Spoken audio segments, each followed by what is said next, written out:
Would the apostles even recognize the church in America today? If they were here and they looked at the things we're doing and how we're operating, would they recognize what we're doing as the church?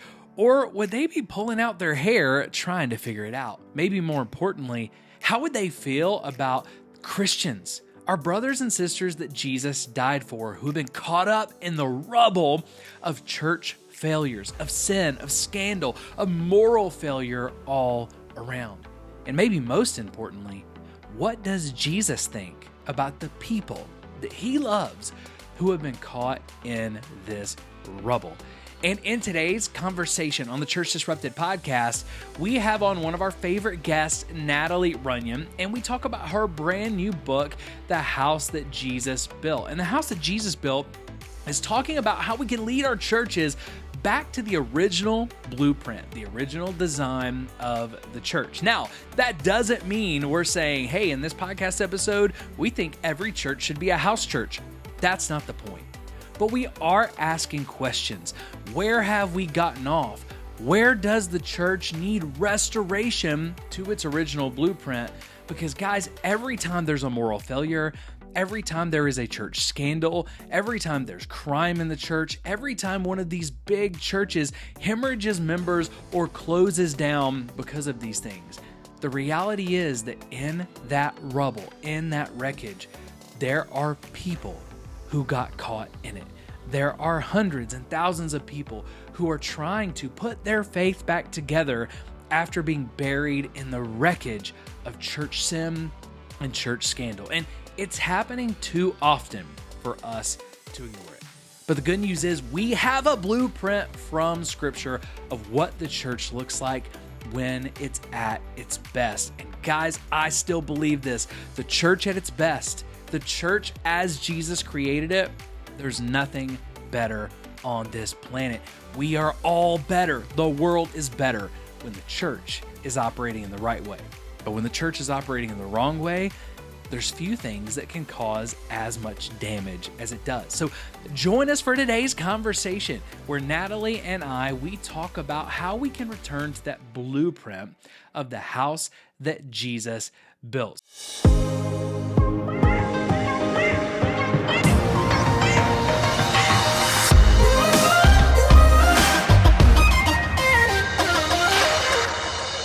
All right, guys, welcome back to the Church Disrupted podcast with your host, Jeff Cochran. And today, I think we're all in for a treat. Whether you are or not, I know I'm in for a treat because we have one of my favorite guests back on the podcast. We have Natalie Runion today. And Natalie, I think this is round 3 with us. And I've given you kind of an open invitation. You are always welcome to come on the podcast. And for those of you that maybe haven't read Natalie's books or you haven't listened to the other episodes, I encourage you to do that. You can listen to the other episodes here. And we're going to link in the description below where you can get both of her last 2 books, Raised to Stay, and the one we're talking about today, The House That Jesus Built. Fantastic resources for the church. But one of the reasons why, or the biggest reasons, I guess, why Natalie's one of my favorite guests has nothing to do with her books or the resources or the incredible content that she puts out. With Raised to Stay, it is really just her character and her voice and how much she loves the church, how much she's willing to step into conversations, really hard, difficult conversations with love. And it's the friendship that we have built as 2 people who have never met one another in person, but having these conversations, connecting on Instagram, sometimes disagreeing in a comment. Hey, what'd you mean by that? I'm not sure about this, right? And Natalie, one of my favorite things about you is your spirit to listen.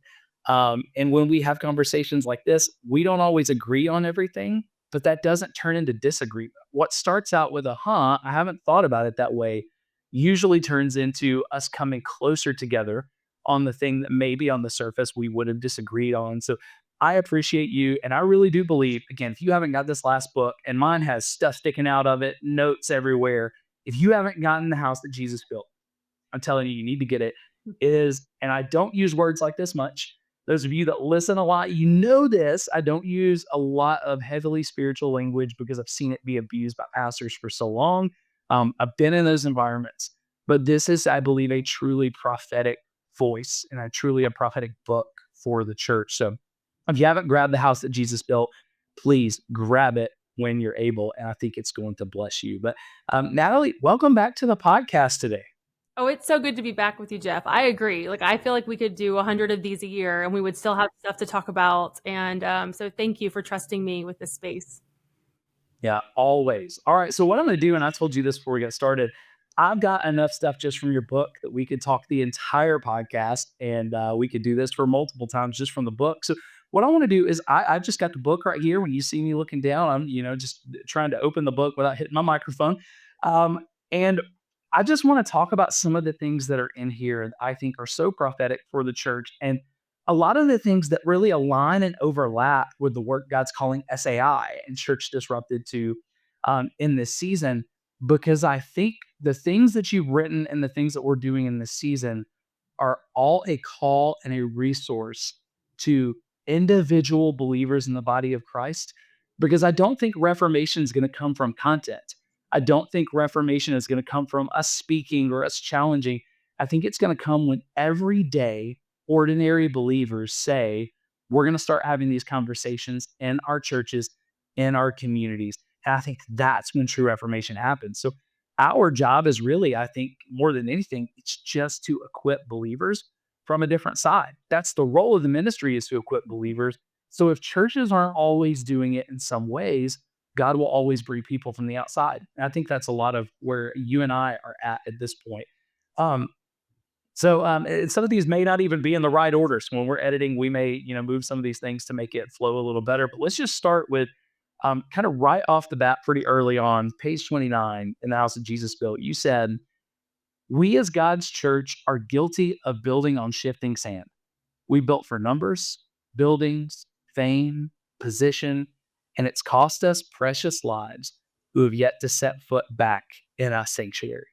I love that you said not in the sanctuary, in a sanctuary, because when we experience significant spiritual abuse, stepping back into any church building, any church worship service can be one of the hardest things to do, no matter how much we love Jesus. And then you finished out this way, but our God, the very same creator who made and counted each grain of sand, doesn't change. He stays the same. So, what are why do you think the church has built so many of our modern systems on shifting sand? And what are some of the shifting sand places that we need to trade out for the building blocks and the foundation blocks that God has already given us in His Word? I grew up in small churches. My entire life has been church culture. So I feel kind of like a professional church person, if you will. Like I've seen everything from the very tiny churches all the way to the large churches. And honestly, I don't think that what we're seeing with men building, or women too, but mankind building personal kingdoms on God's kingdom, this isn't new. It's just that social media now shows us what's happening. I think since the very beginning of time, that we as human individuals have wanted to build something that is ours and take credit for it, even though it's God's. And one of the difficult pieces of this is that I think a lot of the church hurt, the church abuse, the spiritual abuse is coming when we place these individuals in positions of leadership who want to build these giant kingdoms for themselves. They want the big ministries, the big platforms, they want the followers. And then people come along and think they're attaching themselves to a kingdom godly mission and then find out they're basically just working every day, showing up every day to build a human's mission. And growing up, I would see this in the smallest of churches. This has nothing to do with mega churches. This has nothing to do with famous pastors. What this has to do with is just the heart and the condition of man to want to take God's glory and count it as our own. And that's what makes being a minister so dangerous. This is why people shouldn't, the scriptures tell us, don't ask to teach or preach because you're going to be held even more accountable. But this is why it's even more important for us as leaders, as people who are in the church, when we identify someone who's building something on their own foundation, to understand that now the sheep has been compromised. And it's our job not to go in with a sledgehammer and destroy a person, but to go in as a foundation inspector and say, whoa, wait a minute. What is this church built on? What is this ministry built on? And if it smells like a man, it's probably a man's. All right, so I'm going to say this. This may be, I guess, it may be too challenging or too graphic of a way to put it, but I'll tell you the illustration that I hear as you're talking about this. It's something I didn't see, when I was reading the book, but I see it now, right? And I think to a degree in pictures, like I get illustrations as people are talking. I think it's the preacher for so long in me, but um, when we inspect these foundations in a lot of churches, what we find, and it's not that they meant to do this. This is not trying to throw shade at pastors and churches, but when we inspect the foundation, a lot of times we realize this isn't a foundation of gold and silver and precious gemstones like First Corinthians talked about, like Paul talked about. It's not, concrete. This foundation is made up of the bones of people that we have stepped over. It is hurt and discarded people that we built these systems on. And you said if it looks like man, it smells like man, it may be man. Well, maybe the reason it smells like man is because it smells like death. Because so many people who we had built these foundations on and we've discarded, like you talk about discarding them like they're commodities in the book. Um, if we do that, it doesn't just smell like man, it smells like death because these systems look good and are bringing people in and people are coming to Jesus, all great things.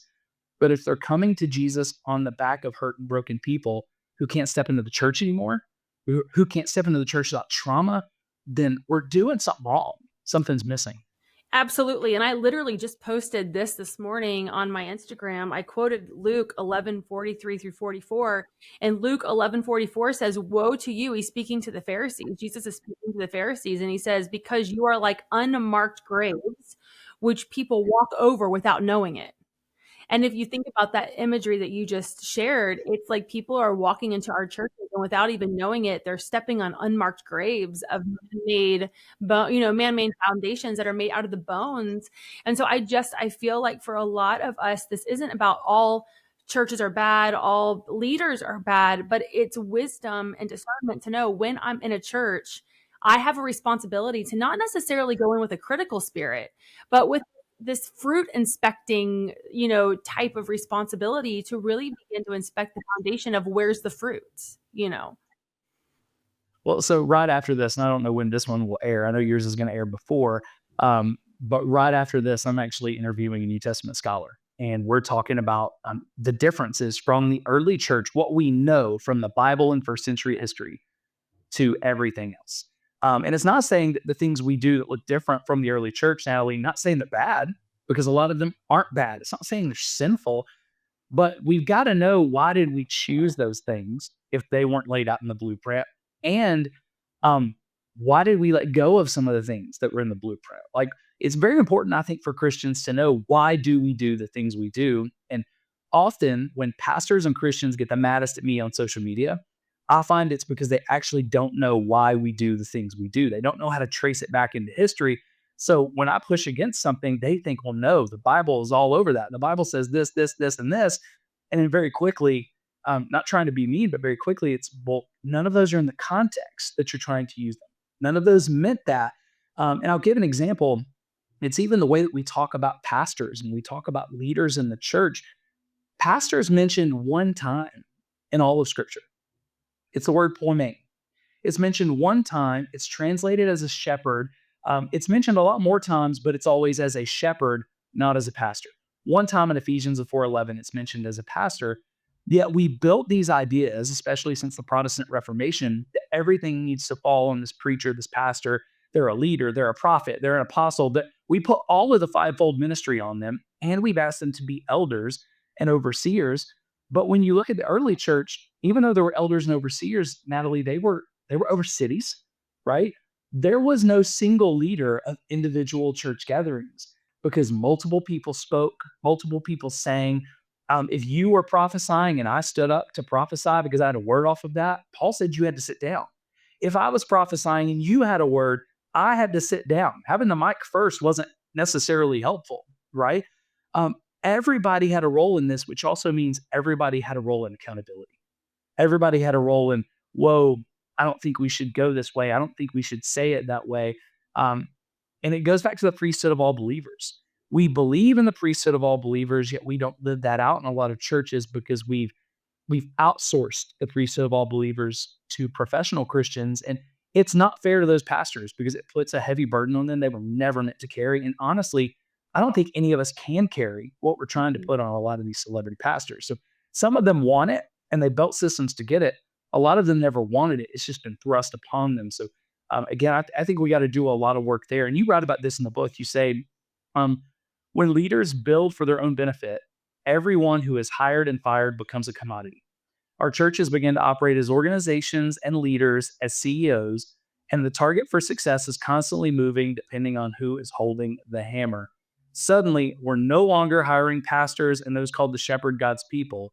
We're hiring those who will make leadership look good. And you go on, you talk in other places about, we're basically trying to look like the world. I would challenge we're trying to look like the world and doing a poor job, because secular nonprofits are way more transparent than us. But what would you what would you have to say? Explain to me, how have we traded practically shepherds for CEOs and churches, bodies, gatherings, assemblies for organizations? Well, the shepherd's job is number one to keep the sheep safe. I mean, that just when we look at what a shepherd does, I mean, their whole goal in the Old Testament, we know that some of the shepherds were there to protect the sheep that were going to go to slaughter. They had to keep those lambs as pure as possible. I mean, they would have to die to protect maybe one of those sheep. New Testament wise, we hear what Jesus is saying, like, do you love me? He's asking, do you love me? Then feed my sheep. We know it's a priority. And so when we exchange shepherds for CEOs, we lose the heart of the Father. And what happens in that then is everything now becomes tainted, because, like I said, we're doing a very bad job of even imitating the world. Like, I've been treated better in secular jobs than I have been treated on church staff. So what happens then is when you have a church staff who actually does have shepherds underneath the main pastor, you have this hierarchy of people who are at that church because they love the people, they want to shepherd the people, and then they start to see sheep getting wounded. And now they're saying, hey, wait a minute, we're losing congregants, we're losing staff because our shepherd, the one who's supposed to be the one protecting all of us, is now so busy writing books and creating systems and protocols and policies that they don't even know what's happening beyond their board and their elders. And they raise their voice. Now they're not shepherd protecting sheep. Now they're being gossips who are being divisive because they are compromising what that person is trying to build in their name rather than protecting the institution that God has called them to protect, which is the church. And so I'm seeing a lot of good prophetic, amazing shepherds being fired, being forced to quit, being let go because they understand that they are never going to be able to protect the sheep like they should under the current organization that should be the church, but has now become a large conglomerate for whatever that person's building. Yeah. And to push back on like even a little bit of the language, and not necessarily pushing back on you, but I talk about the church as an institution all the time. Yet the church was never created to be an institution. It's an assembly and a gathering of the people. It's the body of Christ. And when we try to make it an institution or an organization or any of those things, we are departing from what God called us to do, right? Because the church cannot thrive if the people don't thrive. Okay, if the people aren't being developed, if the people aren't being discipled, and um, I said early on, I tried to plant a church early on and realized had to step away from that for a variety of reasons. But one of them was I said, hey, I'm not called to be a senior pastor. That's what I've been told I should do. I'm a good teacher. Um, but I don't feel called to be the senior leader. I feel called to lead. I feel called to set up and help those who lead. But I would always tell my leaders, I'm not, and I would tell the people under my care in our ministries, I'm trying to put pastors around you because I'm not really a pastor. I'm called a pastor. I'm ordained as a pastor because that's our system, but I don't have much of a shepherd's heart. I'm gifted as a leader, as a teacher, as in some ways an administrator. And so I'm going to let you down because if you're looking to me to be a shepherd, that's not a good role for me, right? And now we just call everybody on church staff, well, you're a pastor, right? Unless you're a woman. And then sometimes you're not a pastor. We'll call you a director and have you do the same thing. But we want to call everybody pastors, and we've forgotten what a pastor really is, what a shepherd really is, versus if we just call people, hey, they're a leader, they're an administrator, they're an organizer. There are plenty of spiritual gifts that we can pull from. They're a teacher, right? They're prophetic. What are these different spiritual gifts? If we just call them what they are, and expect what they are, then I think we would hurt a lot of people in the church less, because often our pastors in the churches are not people who have a staff position. There were no staff positions like what we think of today in the early church. So it's not people who have staff positions. It's something you talked about in your book. We're all shepherds to a degree, but most of the people who are called to be shepherds and protectors are actually just everyday congregants that need to exercise that gift when they say, hey, whoa, that's hurting the sheep. We can stop. We got to do something different. And Um, I do love in Acts 2. I do love it because it kind of models this. The Holy Spirit falls in the room, right? And everybody kind of is in this uproar of like, some are loving it, some are like, whoa, they're drunk on wine. There's chaos erupting. And it isn't like one certain disciple that takes over. I mean, you have Peter of all that stands up and says, like, whoa, whoa, whoa, wait a minute. No, this is exactly how it's supposed to go down. And he starts to prophesy from the prophet Joel and begins to say, no, this is exactly how it's supposed to go down. Now, some people could have been like, well, hey, wait a minute, Peter, who are you? You denied Jesus 3 times, right? But it was because he had authority in that moment to speak that. And it wasn't just one person in the room. It was that all those disciples had to agree in Acts chapter 1, verses 12 through 14, that they were in it to the very end. So for me, I just think that Acts chapter 2 models this camaraderie of just shepherding those people in that upper room. No, and we move to outsourcing so much of this that God has called us to do. So I think part of the reformation the church needs is we've got to be reawakened, Natalie, as Christians, that we all have a role to play. And if we're not playing our role, the church is never going to be healthy because we're all a part of the body. And we've outsourced way too much to who we call pastors today. And as well as I do, we just talked about it. A lot of shepherds have become CEOs. We got a whole lot of leaders and teachers and some apostles who are operating as pastors. We're calling them pastors. And I remember telling it at my last church stop. I remember telling one of my bosses at one point, and he was wanting me to hire some people. I was hiring people on this team, and we're talking about what we're looking for. And I said, hey, this bothers me. But I just got to be honest. We can't hire people with pastors' hearts, because every time we hire people with pastors' hearts who are gifted to pastor, we chew them up and spit them out because they're not good enough leaders and they don't care about the things we care about. I said, so right now we need to just hire a bunch of leaders for the way our culture's set up. My fear is if we don't hire more pastors and actually let them check us, that we're headed for a cliff. Now, it turns out that was a pretty bad thing to say. That ended up getting me in a lot of trouble and starting kind of a downslide. But that was my recognition, was every time we bring someone in, I go, oh, wow, I'm glad they're around me because they check me. They're pastoral in a way that I'm not. Man, they didn't last long. I think the last person I hired with a pastoral heart, within 8 months of them being there, my boss was saying, I think you need to fire them, right? And it's like, how do you even know if you need to fire someone within 8 months of coming onto a ministry like that, right? And it was for no other reason. They didn't have the sexy leadership gifts that person wanted, but they were a heck of a pastor. So let's talk about this. This is uncomfortable. Churches don't tend to like having these conversations. Pastors, parishioners, it's really all of us. But one of the things that leads to a lot of scandal, it leads to a lot of spiritual abuse. It starts with us not being open and transparent about finances. Okay. Being open and transparent about the gifts. And you say this, I'm going to read 2 separate parts, but you say part of being radically generous as the church is being responsible. You're kind of talking about staff at this point, is being responsible with the tithes, offerings, and gifts that are brought to the storehouse each week. God is watching how we steward what others are bringing as an act of worship. So I want to talk about that, but I also want to talk about this, and we'll just kind of bring them together. You said on the next page, it's very important to know that the church we choose to call home, the church we choose to serve on, isn't hiding anything financially, right? Congregants, we have the responsibility to be kingdom bringers and not earthly consumers. Okay, so from my perspective, I've been on a staff where I saw us spend an inordinate amount of money on a Christmas event, and it was justified. We're going to do it every single year for like 10 years. So let's spend all of this extravagant money to build these environments that will wow people. And then 2 years later, threw away tens of thousands, if not hundreds of thousands of dollars worth of decorations because someone said, hey, we want to go to a different color palette now for this event, right?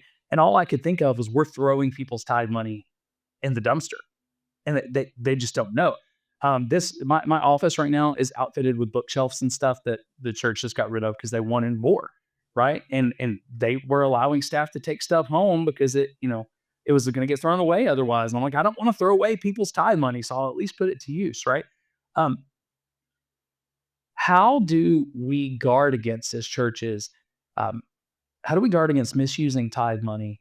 And tell me more about church members' roles. We often feel really bad if we start asking about money. We get called divisive. We get said, hey, you just don't trust us, right? But let's talk more about that, how you see our congregants' role in this. Because in our Safe Church Pledge that we just rolled out, um, financial transparency is one of the first things that we look for because churches need to be more financially transparent than secular nonprofit organizations. Yet secular nonprofit organizations have no problem. They're legally required to disclose their top 5 salaries and anyone who makes more than $100,000. When I talk to churches about that, we freak out and say, well, we can't do that. So yeah, I just want to hear your thoughts on that. How do we guard against that? And how do we change our spirit from being scared of financial transparency to embracing this so people can trust churches? I think that there are multiple factors involved for different churches of size and denomination, and a lot of it is inherited. A lot of pastors inherit stuff, and they inherit policies and procedures and even debt. I mean, we know that. And so they just kind of are like, well, it is what it is. I mean, if you've been a family that's lived off credit cards your whole life, then you might be a child who is raised in debt and you just think that's the way we live. We live in debt.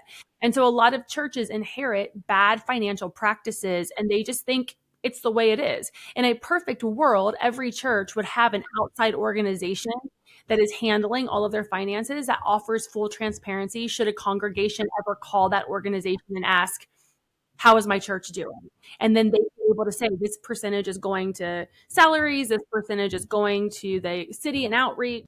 That's a perfect world. But if you don't have a church that's willing to show transparency, then you as a congregation or a staff member, your hands are sort of tied in that you're not guaranteed that you're even going to get a true answer or that you'll even be welcomed back after you ask that question. Finances in the church are as sticky as finances in a marriage if it's unhealthy.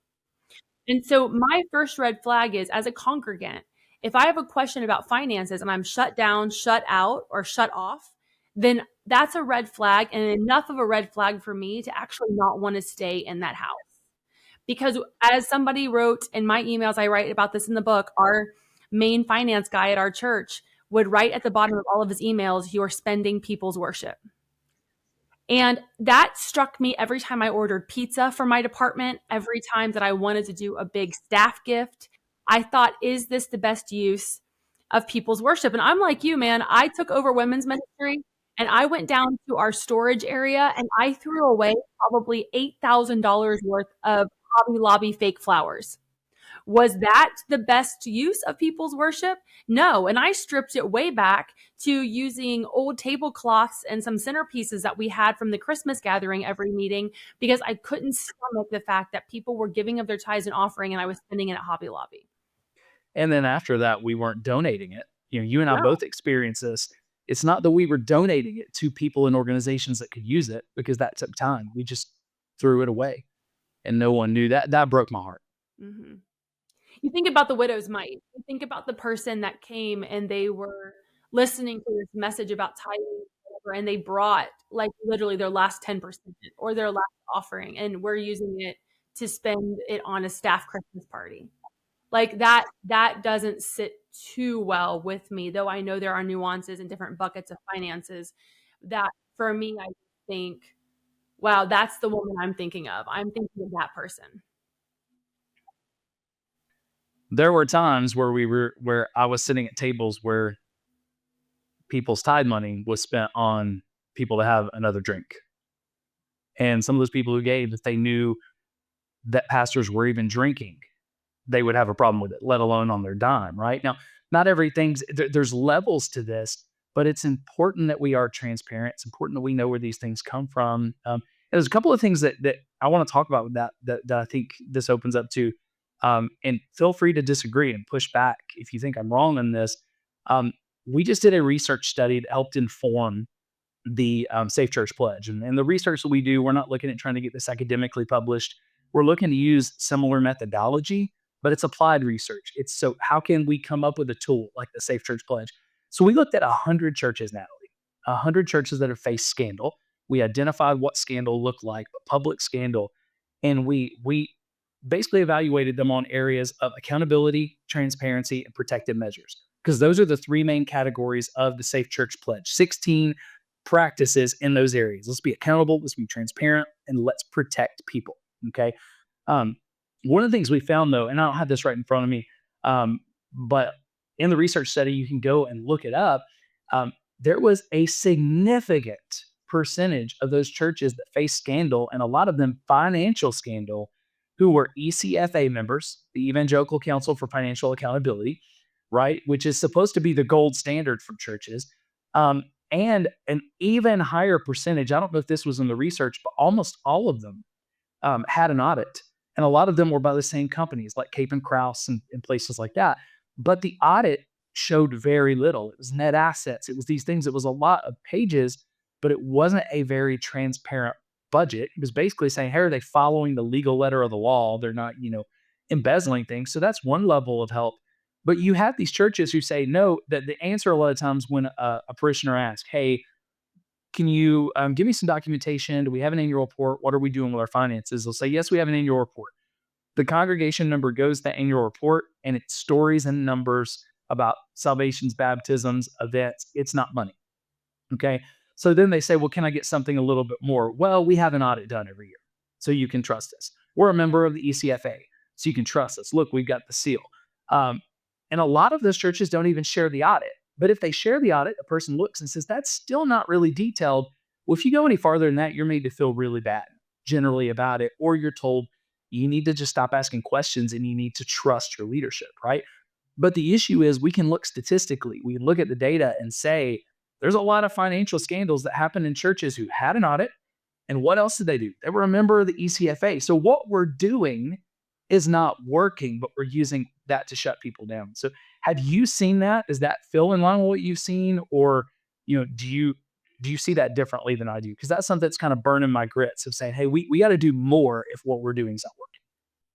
I think that a trusted church is a transparent church. I've always said that if you are a transparent church, your people won't necessarily need to go digging.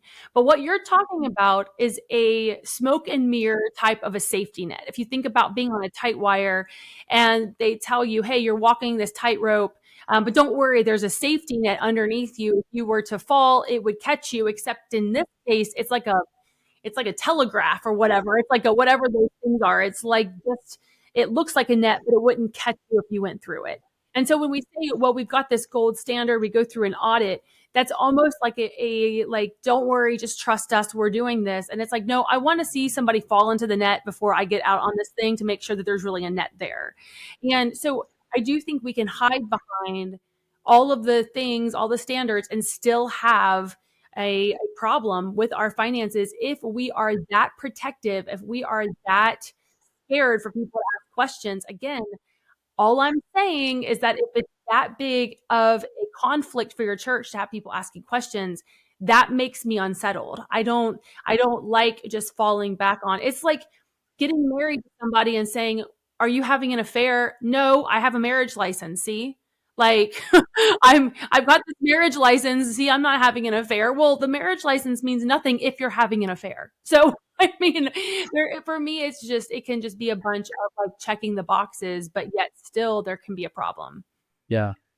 One of the things we've said from the beginning is you can tell more about how a church handles your questions than you can with anything else, right? And you challenge parishioners to know. It's your responsibility to know what's going on, and do that in trust. Do that assuming they're going to be able to give you that information. It's not going to be a big deal, but we check it even when we think everything's fine. Why? Because accountability. We want to be above reproach. And one of the things we do at SAI, Natalie, is from the beginning, I knew, hey, we're going to poke on churches in uncomfortable areas like finances.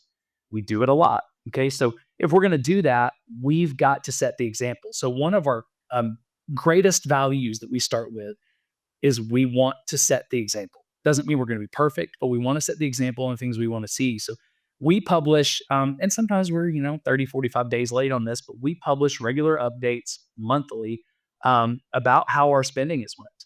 But beyond that, if anybody asks, and we don't just publish these because it's, it takes time to make sense of, but if anybody wants more detail than that, and ours are pretty detailed, we will give them the bank statements with just the account numbers redacted. Here's the 3 accounts we have. Here's everything that was spent. Ask questions. If you're not sure what that was, ask questions. Beyond that, our board, for every single transaction, when we meet as a board, we pass out all the forms, right? And I try to do these beforehand as much as possible. But the ones that don't have to be approved beforehand, small purchases, even our recurring purchases, we do it at board meetings where I send out forms where I've filled out or whoever purchased it has filled out. This is what this expense was. It's what it was for.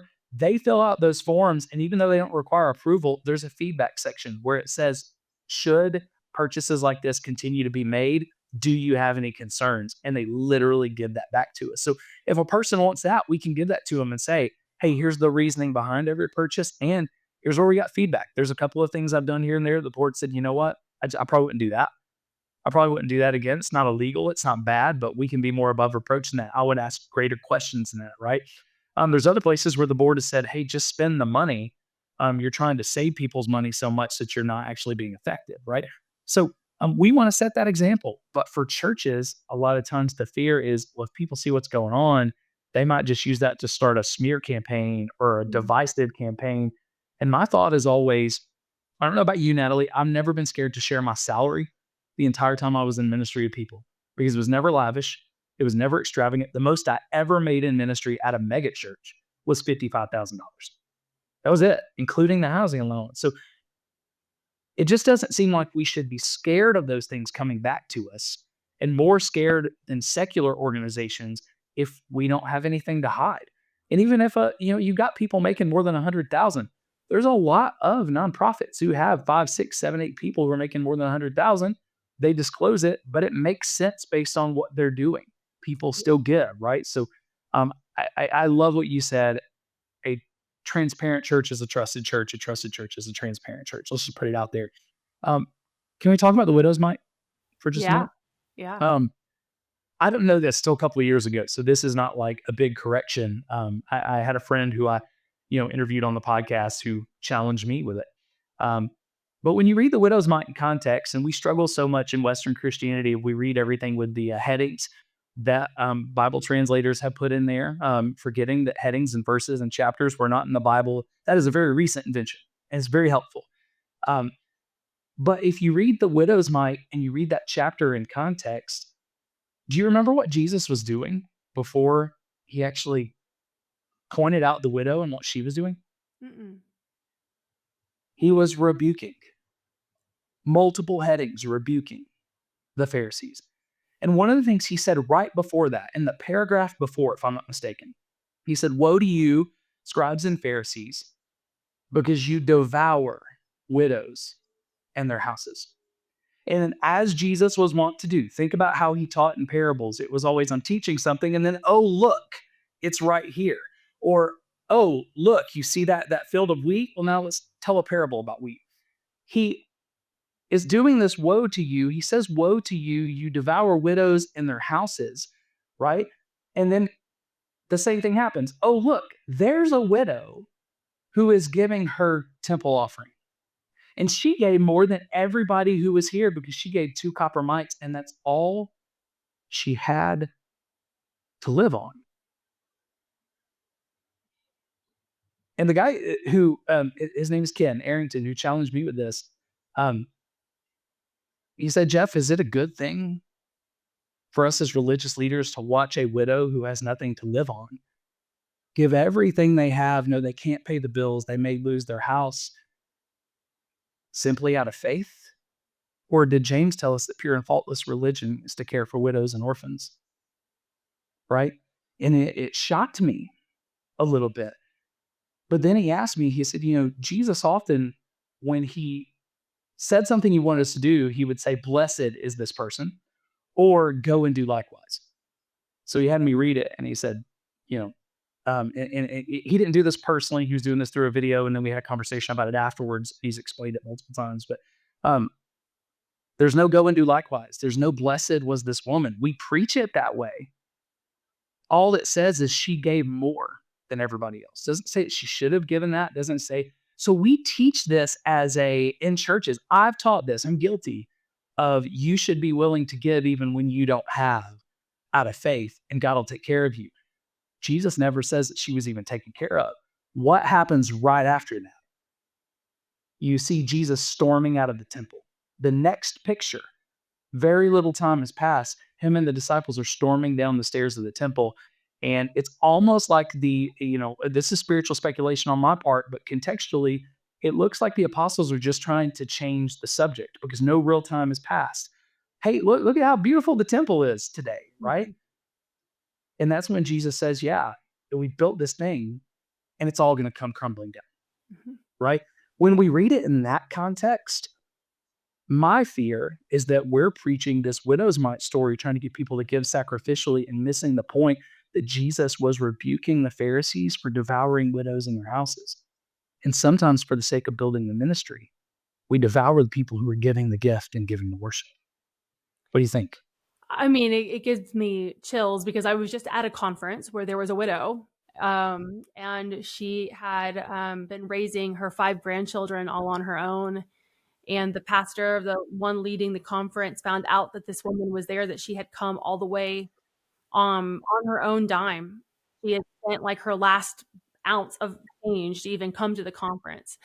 And when they found out about it, they had her come up and they just were like, we are so moved by your story that we want to give back to you. And do you know that they raised in that offering for that woman $30,000 in 10 minutes at that conference? And I sat there and I thought, this is the church where we see a need, and our offering and our tithes. Yes, there is a tithe that goes, but there's an offering that overflows out of us when we see a need. And our faith strengthens others' faith when we're able to show, hey, God sees you, God knows you. And I believe that when we are thinking about tithes and offerings, that yes, there is a group of people that are probably withholding and probably can give a lot more than they are. But then there are those widows that are sitting there and thinking like, is it wise to use my last month's rent so that I'm not homeless next month to pay this? And that the job of the church is to meet the need of the widow, of the orphan, to be the hands and feet of Jesus. And so there is such a love that the church can provide people that are sitting in their pews simply by the way we teach tithing and offerings, the way that we don't condemn people who aren't, but we give people space to wrestle with their current situation because God sees it all, in that story, I had just heard that kind of turn on that story in a different way not long ago, and it really convicted me. I don't teach that any longer in the way that maybe we have heard it. I haven't ever really taught it to begin with, but now it's changed the way that I even see people bringing their offerings down front on Sunday mornings, or the people who sit back and don't. I don't judge people who don't now. Maybe. Yeah. Well, and I remember just, because I did teach it and I am incredibly convicted and will have to answer because I just taught what I was taught in seminary Yeah. and didn't read. One of the most life-giving things I'm doing is this year I'm reading the Bible without chapters, headings, and verses.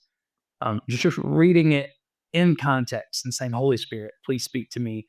Because without meaning to, we eisegete so much of our own experience back into the text. And we've really got to ask, what would a first century Jew have heard in this context, right? But there's so much there. But I remember this, Natalie. I remember we would do, the annual offerings, and I push on what I call miracle offerings. Every annual offering is not a miracle offering, but a lot of them are kind of portrayed that way. You've already tithed, you've already given offerings, but at the end of the year, we want you to give really sacrificially. One person talked about giving at one church that we were looking at. They talked about giving like 25% of their salary, but it's sacrificial, right? And maybe God called them to do that. I don't think God probably called them to give on top of their tithes and offerings for the whole year another 25% of their salary when their wife was saying, what are we going to do? How are we going to pay the bills? Right. Yeah. Um, but we would do those and we would have people come to put their offerings in. And this feels so tacky now. We literally ask people to come on that weekend and give their above and beyond offering over their tithes and offerings for the whole year in treasure chest. Literally put it in treasure chest. But I remember we'd ask people to sacrifice, ask what God would ask you to do, really be sacrificial, really dig deep. And those of us who were on staff and on the worship team and everything else, we were asked every single service to come up and drop an empty envelope so that people would see us giving and they would see us sacrificing and we could lead the way. And it felt so manipulative, and people would give what they didn't have. And sometimes does God call us to do that? Yes, but I just wonder how many times we manipulated people out of money when God was saying, no, you need to be taking care of these people. Because go back to Acts 2. Everyone's needs were met because what was the giving done for in the church? It was to meet the needs within the church. I'm not going to let my brother or sister have a need when I can, take care of it. Um, so I want to talk about a post that I made versus a post that you made. Social media posts that make pastors really, really mad and make church people really, really mad. This isn't just pastors. Um, you talk about in the book, and I think we talked about this previously. You made an Instagram post about green rooms that absolutely blew up and showed some of the worst fruit of Christianity. The responses coming in were terrible. And I remember watching these that came in. They were from Christians and a lot of people who had pastor and the name of their church in their bio, right? Worship staff, everything else. Tell us a little bit about that one, and then I'm going to tell you about one that went wonky with us that you probably remember. Maybe you saw it, maybe you didn't. But I want to talk about why we respond that way and how we can respond better, because I think you gave a really good solution in the book that wasn't necessarily tied to this, but I think it's how we could really respond better and in a more fruitful way as the church that restores a lot of the reputation of the church because we look like Jesus. So tell me about that post and how it went sideways and what those responses look like because they were pretty rough. Well, to preface this, I write black boxes on Instagram 1 to 2 times a day, and I never in a million years expected this one to be the one that would lead to the greatest unfollowing that I've ever had. And basically, I wrote a black box that said, if we're going to deconstruct the church, let's start with green rooms. And my point was not get rid of green rooms. Look, I travel the world. I go into green rooms. I don't think green rooms are from Satan. But the use and the way that we use green rooms to make some people feel special, to give people a place to hide away, to not be present with the people when you're supposed to be there supporting your pastor as the worship, as the Levites. And what came about was really what happened was I uncovered an idol. I uncovered something that people were using to make themselves feel famous, feel like a celebrity, feel special. And because of that exposing, now everybody comes running to defend their precious green rooms. Meanwhile, for the years all prior to this, I've been talking about sexual abuse, physical abuse, emotional abuse, spiritual abuse, people being damaged by the church, and no one near came out defending people the way they defended that green room. And I think what really made me sad, and you can tell I get fired up about it still, is it showed the condition of so many of our pastors and leaders who now are not pastors, they're performers. If they need a special room to have a snack and a nap before they do what God has called them to do, then let's give it to everybody. And so I was just shocked at how many angry people, men in particular, which, I don't really understand why we attack on social media, but there was so much anger towards that post that I had to take like a week break and ask myself, like, do I even want to be part of trying to restore a church that is this damaged? Honestly. Yeah. And you were clear, you're not against green rooms. That No. there's a lot of good uses for green rooms. You're in green rooms a lot, but when people, especially Christians and church staff, attack over something, it more often than not tells us where we've got an idol that needs to be torn down. And maybe we built the idol, maybe somebody else built it, but it needs to be torn down. I love what you said a minute ago. You said, I don't really understand why people attack on social media. Sometimes we're too cheeky. And when I say we, I'm more cheeky than most of our volunteers who help. Okay, so they're better. The best responses are from people other than me. Probably the worst responses are when I'm actually in the comments, right? Um, but I'll tell people all the time. I don't have a problem with it. Hey, complaining on social media only supports the message that you disagree with, right? It's like cutting off your nose to spite your face. The best thing we can do on social media with things that we disagree with is just swipe away, move on. Because if you think, and I've told some people this who have basically said, we think you're a heretic. We think you're really dangerous to the body of Christ. And it's like, wow, I'm so sorry. That is not at all what I hoped you take away from this. Um, but if you feel that way, why in the world would you keep commenting?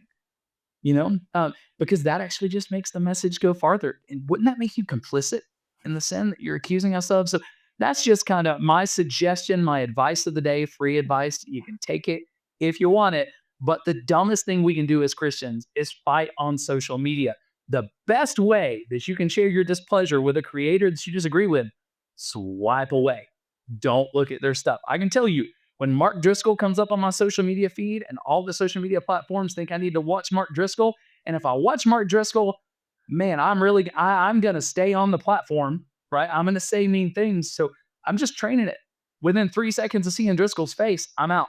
It's his wife. I don't care what he has to say, right? So I would invite people to do that. When you disagree with something, just swipe away and tell us, didn't like that one. So let me tell you about ours, and you can tell me if you remember seeing this, because you also said, it's never the ones you think are going to cause, a big, brouhaha that actually cause the issues that people get mad about. We posted a part of a conversation where I said one of the best things, and I'm paraphrasing here, one of the best things that could happen to the American church, I believe, was if we lost our paychecks and buildings temporarily. I wasn't suggesting that we do that. It wasn't a strategy. It was just, if it happened, maybe it was under persecution or something like that, it would expose who's doing this as a career and who's doing it because they're called to pastor. They're gifted to pastor, because you cannot stop caring for people and pastoring people if your paycheck goes away. You can't stop teaching people if you're a teacher. You're going to find a way to do that. And I said, a lot of us we don't even know how to do church without a building. I said, so I think it would reveal a lot about where we're at, because with shepherds becoming CEOs and this becoming a lot about entertainment, there's a lot of people who are leading who aren't called to lead, right? That was the conversation. And I also said, just full transparency, I said in the video, we're not against pastors being paid. I was paid as a pastor for 17 years. Our board has multiple paid pastors on it. This is not a pastor shouldn't get paid thing, right? I'm fine with church staff being paid. That one, as of right now, has like 1.8 million views. And every time I stop posting, Instagram just starts putting it in front of people again because people get so mad about it. And I've seen some of the most unfruitful, angry, nasty responses. Like, they won't even talk about a lot of times what was said. They'll just attack me, how I look, what we said, all kinds of stuff. Personal attacks to deflect. Or one of the greatest responses was, well, why don't you go without a salary for a year? Which people mean as an attack. And then, it's an easy way for us to say we set the example, though. I did SAI and Church Disrupted for almost 18 months without ever taking anything, right? So it still opens up conversations, but people are just so mean-spirited about it, right? And they're attached to this idea and say, you're making assumptions, there's no way. And I've actually shared a statistic that you shared in your book quite a bit. There was a Barna study coming out of the pandemic in like 2022. And one of the things that it said was 50% of pastors surveyed said they would quit if they had another way to make a living right now, right? So there were people who took issue with us saying most pastors would walk away if the buildings and the money disappeared. And it's, no, you're just making assumptions. They didn't even want to have the conversation. And I'll come back with that a lot. If 50% would walk away right now, how many more are happy right now, but would walk away if it all of a sudden wasn't a career, right? I think it's a question we have to ask, but instead people have just said some crazy, heinous things. And often they get taken down because I'll DM them and say, hey, I just want you to know we're screenshotting your comments. And if you're a pastor and you continue acting that way, we're going to expose that. I'm going to need you to apologize and act better, right? But you talk about your book about listening, and you talk about the spiritual power of listening. I think my most quoted verse that I share with people on social media, especially critics, is James 1:19. Because a lot of the stuff people got upset with us about in that post, Natalie, is literally stuff we didn't say. And I have to keep coming back and going, check the transcript. Didn't say that. You're assuming that's what we meant, right? How would you suggest that Mhm. Christians, especially pastors and church staff, how would you suggest we react to things that we disagree with? We react to people in the body who believe things or teach things or talk about things we disagree with. And what's the role of listening? What is that role? What does it look like? How does it make our churches feel not only more like Jesus, but safer? I think of the story of Jesus in the garden when Peter draws his sword to cut off the guard's ear. And he's reacting. He's thinking he's protecting his Jesus. He thinks he's doing something noble by grabbing his sword and getting the ear off of that guard. And Jesus turns and looks at him. And this is my paraphrase, but he basically looks at Peter and is like, dude, listen, like, do you really think that doing something like this is actually going to stop my father's will or stop me from doing my father's will? And when I think about our reaction on social media, so often we wield a justice sword thinking that we are protecting our pastor or protecting our worship pastor or protecting the church. And first of all, God does not need Christians to defend his church. He'll defend his church. But second of all, do you think that by reaching up and grabbing your sword of words and wielding it at whoever you're angry at is actually going to stop God's mission for his church or stop those of us on mission from doing what God called us to do? And I think it's a pride thing. I think we have an orphan mentality, an orphan spirit that demands to be heard. Social media gives us a platform, whether we've earned it or not, to wield that sword responsibly and irresponsibly. And so as believers, my first thing in this, I agree with you. If I don't agree with something, I just keep going. I feel no need to respond to something that I believe is even heresy, because here's the deal. God will deal with it. God will reveal it. God will expose it. And I am not the one to decide what is just and what is not. And so for my own heart health, for my own blood pressure, I just have to keep going and say, God, reveal to them in the light what is in the dark right now. That's my prayer. Reveal to them, expose it. When I see things that God has not invited me into, battles that He has not asked me to insert my words, I simply say, God, reveal it in your time and have mercy on them. Like, that's my prayer. And maybe that comes with emotional IQ training. Maybe that comes with maturity. But I fear more what I'll be held accountable for in heaven than what I fear what you're going to be held accountable for in heaven. So I really do believe that you're right, that there is a response of what's this actually going to change by me making this comment and causing chaos. God is a God of order, not of confusion. And I think a lot of our comments, we think we're bringing clarity, but actually what we're doing is bringing more chaos. Yeah. Well, and you can tell, and again, I ask this question a lot. Hey, could you just review your comment and tell me what fruit of the spirit is there? Um, and sheepishly, that makes a lot of people come back and say, you know what, you're right. Mhm. Some people just get madder and they say, meaner things. But we've got to see if there's fruit there. What does Scripture say? It says we're going to be held accountable for every idle word spoken. I promise you, if we've spoken it and we've edited it and we've decided to put it on social media, you know, we thought about it, right? And I can tell you, I'm held accountable. My board is they see something that says, "Whoa," that they're going to make me take it down and probably issue an apology, right? Uh-huh. So we've thought about it. When you respond out of anger, you haven't thought about it. That's idle, right? Mhm. But beyond that, I think about there's been a couple of times that I've posted, before we met and after we met. There's been a couple of times that I posted on your black boxes and said, "Hey, I'm not sure about that," or "I want to bring this clarification because I think that can be dangerous. That could be taken the wrong way." Well, when I do that, I'm not doing it to complain. I'm not doing it because I'm angry. I'm doing it because I'm literally after conversation.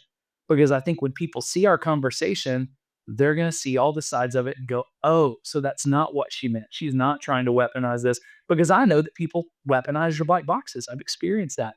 And you're one, gracious to receive it. And two, our conversation, even if we disagree, is fruitful.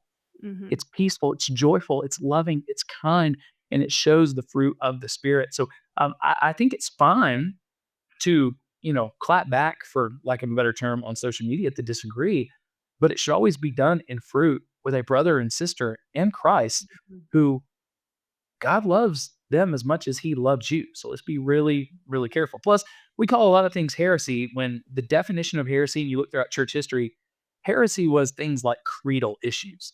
Like it was down to like, what does salvation look like? What does the Trinity look like? Who is God? We call today almost everything we disagree with. Like, oh, I disagree with that. That's heresy. No, that's someone who disagrees with you based on their own study of the Bible. It may not be right, okay, but we got to be careful what we call heresy, because then when we call something heresy, we label someone a heretic, and then it's easier to other them. They're no longer a person Jesus died for; they're a heretic, and then we can act however we want. But you talk about listening, though, and I say listening is a spiritual superpower.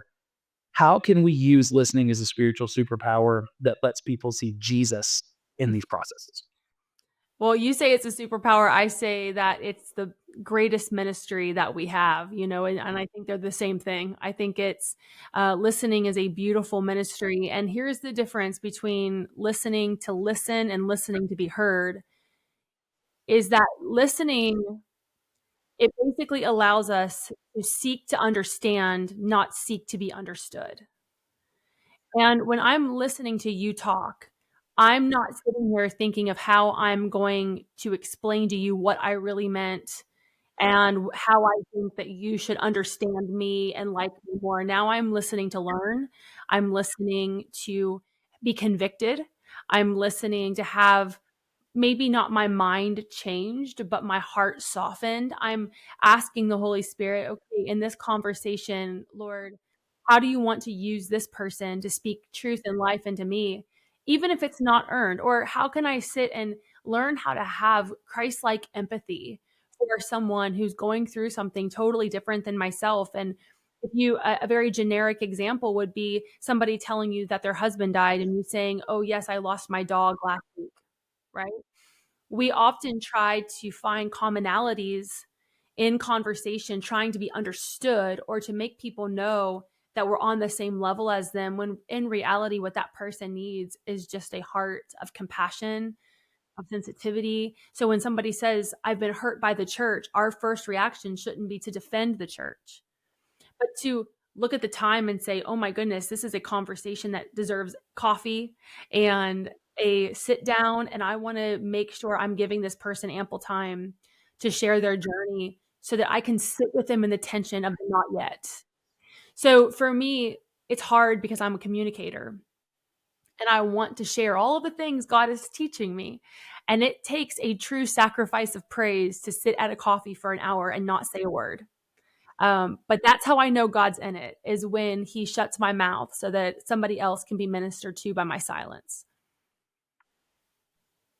James 1:19 again, brothers, sisters, be quick to listen, slow to speak, slow to become angry.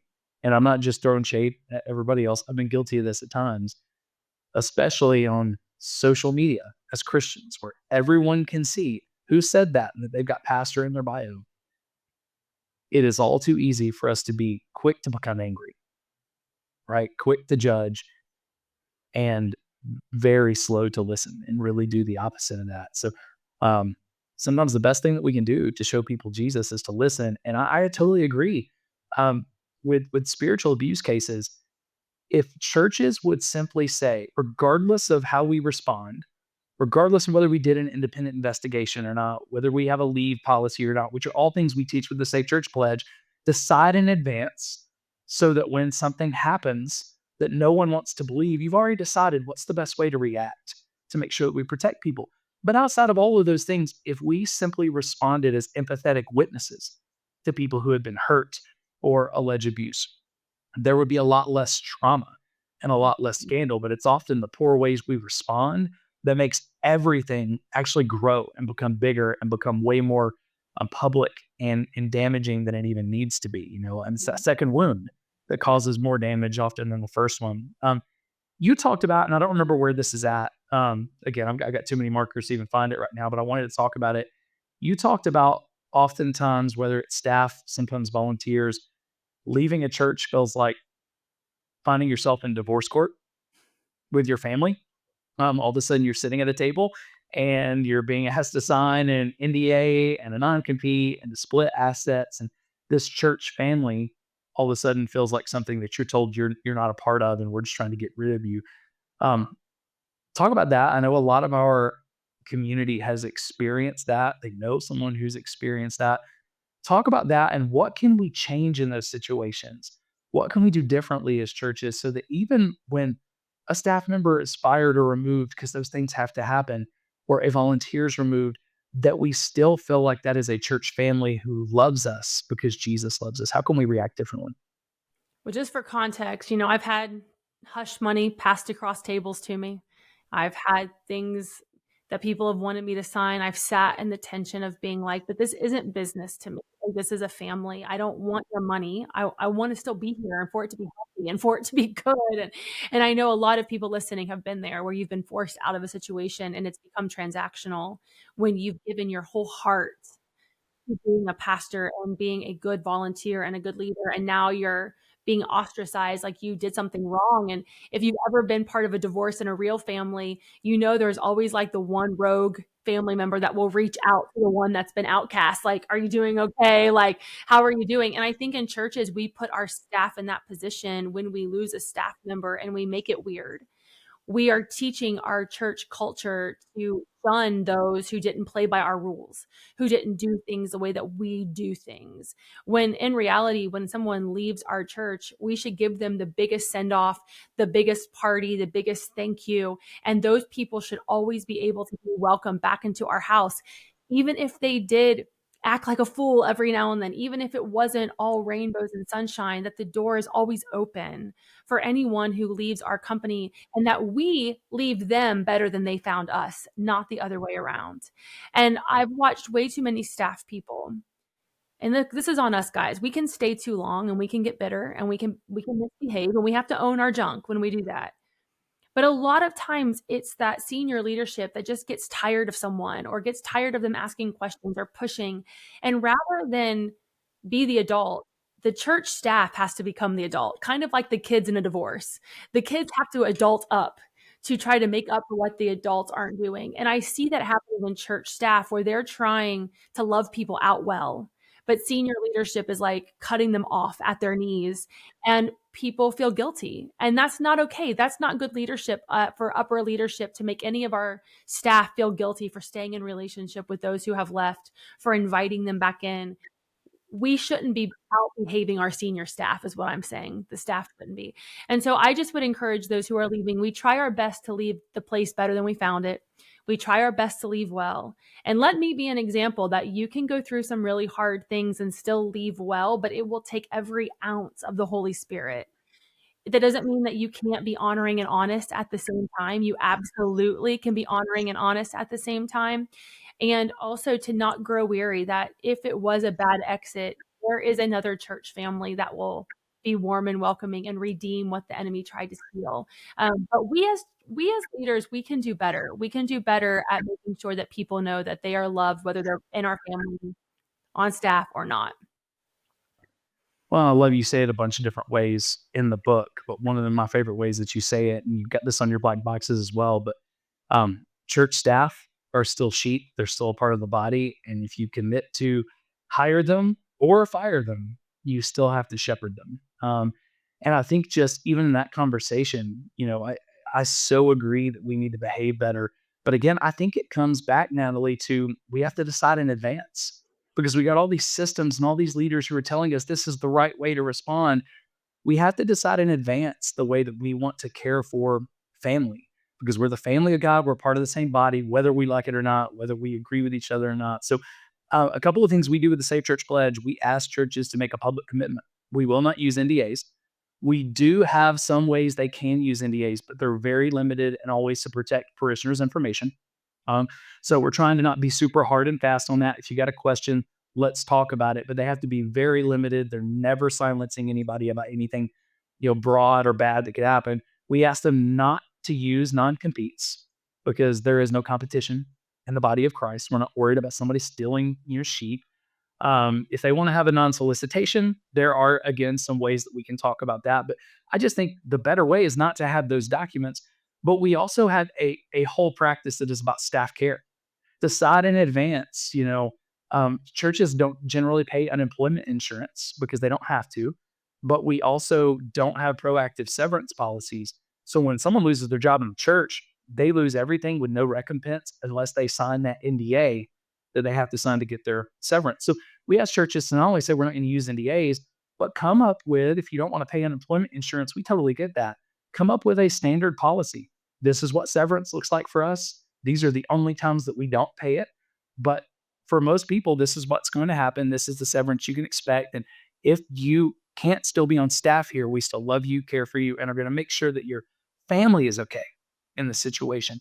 And I think just those three things would limit a lot of spiritual abuse by making those decisions in advance, if that makes sense. It would also help shelter your wife and your children, or your spouse and your children, from any type of church church hurt residue that would come. I mean, when your children see the family of God caring for the family of God, when your spouse sees this, then they're more likely to want to go into a new season of ministry. When that door opens, you're doing more than just ministering to that staff person.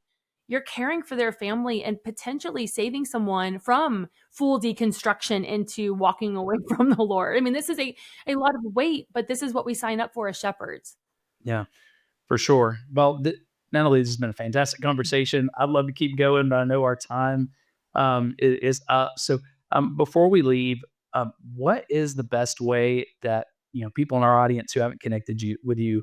What's the best way that they can connect with you, keep up with your work, and is there anything that we can do right now to support you in the work you're doing? Our biggest platform is Instagram. We have those hard conversations over there. And then also a couple Facebook pages, all under Raised to Stay, all spelled out. Both books, Raised to Stay and The House that Jesus Built, truly are resources for the local church. Raised to Stay is more gentle for people who have walked out church, whereas The House that Jesus Built is a little bit more hard-hitting, a little more theological. It deep dives into the book of Acts, and really good for church staff and for pastors. So the way you can support that truly is just to get those books into as many hands of those who are on the fringes of quitting or on a church staff and really don't know what their options are. And just continued prayer, prayer for protection. The enemy hates a unified church. So those of us who are going after a unified church often find ourselves in the bullseye of that target a lot of times. And the ones that are doing the things to unify the church most often get called divisive and gossips, because the truth is it's hard work to unify the church. And I can't remember exactly the way you said it in the book, but it's something along the lines of no one wins when we are scared to have hard conversations. We have to have hard conversations in the family of God. So thank you for the hard conversations that you're having. Thank you for the way that you love the church. Natalie, I'm so grateful for you. The only thing that I am sad about right now is that your next book, it's for women. So it's not for me. So I got to wait longer to read your next book. You can still read it. You'll like it. But I appreciate you. And as always, you have an open door policy on the Church Disrupted podcast. We love you. We're praying for you. We're praying for your ministry. And just know that we are in your corner. And guys, you listening today, I hope this has blessed you. I hope it's encouraged you. I hope it's challenged you in a really good way. We all have a role to play in creating healthy churches and protecting the people in the family of God. So I want you just to begin to think, what is your role that you could play? And if you haven't checked out the information on spiritualabuse.institute, that's our website, go ahead and check it out about Spiritual Abuse Awareness Weekend. I want to invite you, take part in Spiritual Abuse Awareness Weekend. Let's begin to have intentional conversations about spiritual abuse and how we can stop it. And I would ask you, if you feel comfortable at all, would you ask your church or a church in your community to consider signing the Safe Church Pledge? And if for some reason they can't, it should start great conversations about why. Because often those conversations lead to, well, that's not exactly what you think it is. And we would love to talk to any pastor who has concerns, to do anything we can to help them commit to those safe church practices. So Natalie, thank you for being a light that shows people how to do that as well. Let's all do everything that we can do and take the steps that we can take to make a difference in the church. That's it for this episode. I'll see you on the next episode of the Church Disrupted podcast. But until then, we love you. We're praying for you. Grace and peace.